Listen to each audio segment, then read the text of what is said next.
So I'm getting ready to get on stage here in a little bit, and I'm going to be emceeing an event this morning, later on, speaking a little bit about public relations. I wanted to address a problem or a mistake that I see a lot of people make, and that's thinking that you have to be somebody that everyone already recognizes as, at the top of your industry, someone that everybody already looks up to, someone that everybody already cites as an expert before you start sharing your knowledge.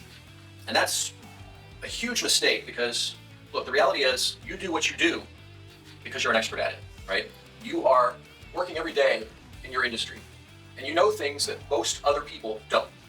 Sure, there's a lot of people in your industry who might know more than you. There may be more prominent experts. There might be people who are more famous than you, but that doesn't mean that you're not an expert. And the mistake that I see a lot of people making is they think, well, I have to be the absolute top of the food chain before I get out there, whether it be in the media or on stage or whatever, launching a podcast, whatever it is that you're doing or that you want to do to get out there and share your knowledge. Too many people think they have to be the absolute top of the food chain because they're not qualified yet to start sharing their knowledge.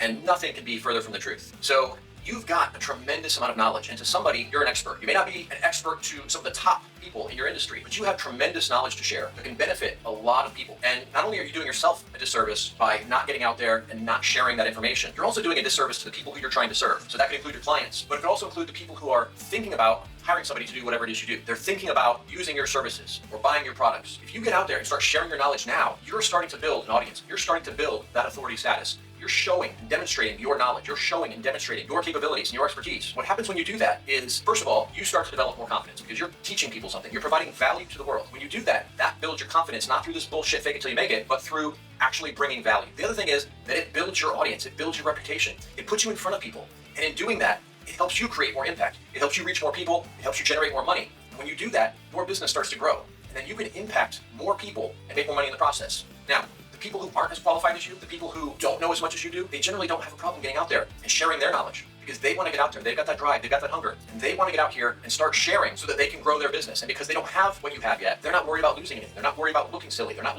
worried about what somebody might think of them. So they get out there and they do it. But because you know a little bit, or you know a lot, often you get this kind of imposter syndrome because you've learned a lot and then you've realized how much you didn't know when you thought you did know a lot. And so what happens is we start to shy away. We start to step back into the shadows a little bit. We think, well, I need to know a little bit more before I can get up there and kind of present myself as the expert. And that's just not true. So what I want to encourage you guys to do is use your expertise. Get out there, share your knowledge. You're going to impact a lot of people, but in doing that, you're also going to impact yourself. And that's going to help your business, but it's also going to help you impact more people. And it's going to drown out some of these people who are not as qualified, who may be sharing bad advice, or they're sharing advice based on just their own thoughts, their own theories. They don't actually have the practical experience yet. They don't know what you know. So they actually could be hurting you. So it's up to you. You are an expert. Get out there and start sharing your knowledge. Help more people. And in doing so, you're going to help yourself.